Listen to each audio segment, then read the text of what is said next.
Oui, Stéphane, et avec Michel Padovani, l'entraîneur Bastia, qui me confie à l'instant d'ailleurs devant ce championnat très difficile qu'il avait hâte de retrouver les jeunes et de sortir du monde professionnel.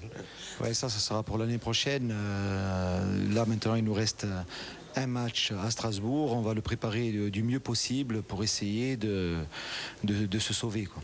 Eh bien, on regarde tout de suite les images, en tout cas, de ce que Bastia a fait ce soir, qui, en tout cas, rapproche Bastia malgré tout du sauvetage, car Bastia a remporté une victoire qui, vu les autres résultats, eh bien, était tout à fait essentielle. Ça a commencé par un coup franc de Rocky et qui va trouver la tête de Hadji en pleine réussite en ce moment, Michel. Ah oui, Hadji, il est très très bien depuis qu'il a été repositionné dans l'axe. Je pense qu'il exprime peut-être plus ses qualités.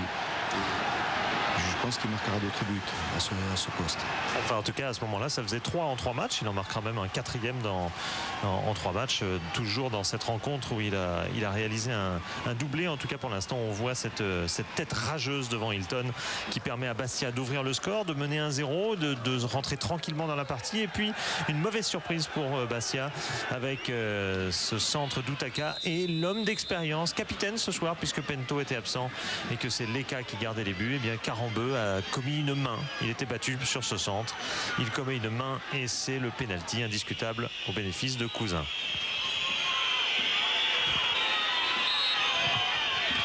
Alors, l'égalisation donc lensoise qui vient quand même assez vite après le but de Basset.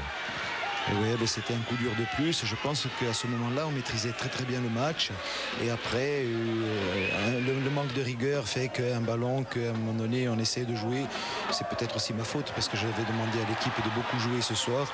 Et au lieu de dégager, on se prend un but derrière. Je pense que sur ce coup-là, on a été assez chanceux parce que la faute de main de Christian, s'il nous met le rouge, c'est catastrophique.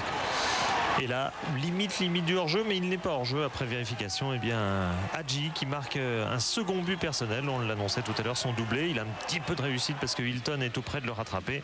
Et on voit qu'à la mi-temps, vous soufflez, Michel, car rien ne se fait dans la facilité dans cette saison. De toute façon, cette saison, et comme les autres saisons, en L1, tous les matchs sont très très difficiles. Que l'on joue contre Istres ou que l'on joue contre Lyon, tous les matchs sont très difficiles. Et ça, on sait que c'est difficile. Et pourtant, Chibonda, tel un symbole, vient marquer le 3e but après une très bonne action collective qui avait permis à Ziani d'aller buter sur Itange. La défense lensoise, une équipe lensoise qui n'a pas été très très bonne en deuxième mi-temps et qui a cafouillé, et Chibonda a marqué. Il y aura quand même cette opportunité qui permettra à Jean-Louis Leka, le tout jeune gardien venu de Fouriani. C'est pas loin, hein. C'est même le village où se situe le stade Armand Césari. Eh bien, réaliser l'arrêt de la partie. Il y aura encore une occasion bassiaise ici avec Hadji et puis Ben Saada.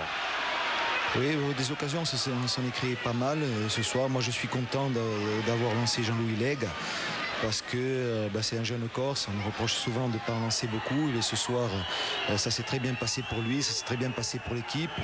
Et en plus, on s'est réconcilié avec notre public. Ça faisait un moment que tout le monde attendait ça, quoi. Réconcilié à part ce moment, hein. Tout s'est bien passé à part ce moment. Diane et Rocky qui se disputent et prennent tous deux un carton rouge qui les privera évidemment de la toute dernière journée de championnat.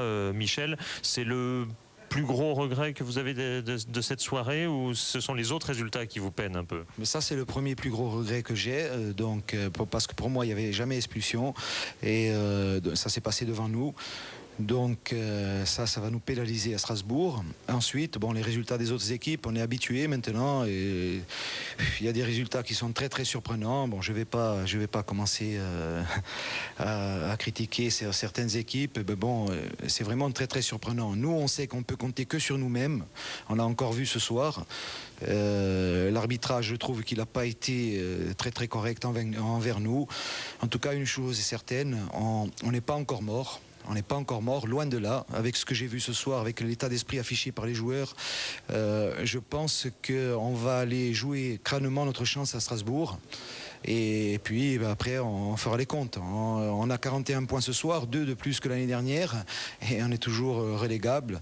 On va voir si on peut se sauver à 44. On va essayer. Voilà, en tout cas, il faudra gagner à Strasbourg, c'est certain. Merci Michel Padovani. Merci beaucoup Michel Padovani. Merci à Philippe Doucet. On va prendre la direction de la Lorraine où Metz reçoit. De la 4e place pour la première fois de la saison aux dépens de Marseille, de Saint-Etienne et d'Auxerre qui restent dans la course éventuellement. Le Paris Saint-Germain rétrograde à la 10e place. On tourne la page pour constater que 6 équipes sont encore concernées par le maintien. Vous commencez avec le 14e Metz et vous allez jusqu'au 19e Nantes. Nantes pour la première fois cette saison en position de relégable au pire des moments. Les Nantais qui la semaine prochaine recevront Metz dans un match où il ne faudra pas perdre ni pour l'une ni pour l'autre des deux équipes.